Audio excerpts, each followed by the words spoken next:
Doctor Mizanur Rahman Azhari তাকে নিয়েও বলেন যে তিনি কাফের, তাকে আসলে দেশ ছেড়ে চলে যেতে হবে।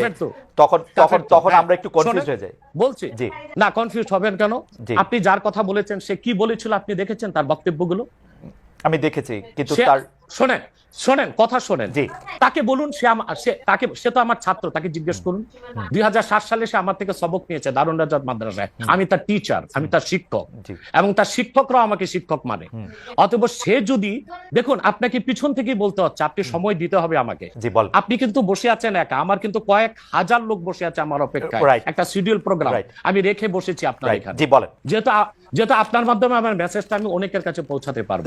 আপনি যে ব্যক্তির নাম নিয়েছেন তাকে আপনি কি দিয়ে তাকে স্কলার বলবেন? লক্ষ লক্ষ লোক হলে স্কলার হয়? এটা কোনো কথা নয়।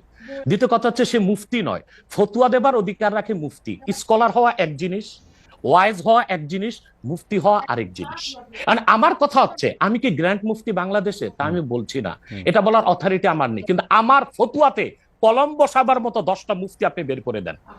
এখন অন্য মুফতিরা বলছে না কেন, সেটা একটা সাহসিকতার বিষয় আছে, সেটা আরো কোনো তাদের প্রতিবন্ধকতা থাকতে পারে। যেমন আপনি দেখেছেন আওয়ামী শাসনের সময় দেশের অনেক বড় বড় আলেম শেখ হাসিনার দালালি করেছে, তো তারা কি এমন কোন ফতোয়া দিবে যে সরকার বেকায়দায় পড়ে?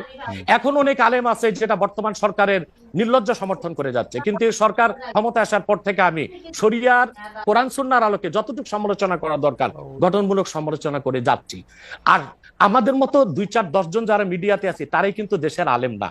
হাজার হাজার আলেম ওলামা পীর মাশায়েখ নীরবে নিভৃতে নির্জনে ইসলামের খেদমত করে যাচ্ছে, তাদের মতামতটাও দেখতে হবে। এখন যারা ফ্রন্টে চলে এসেছে, মিডিয়াতে চলে এসে সেলিব্রিটি হয়ে গেছে, তারাই কি বললো সেটা দেখার বিষয় না।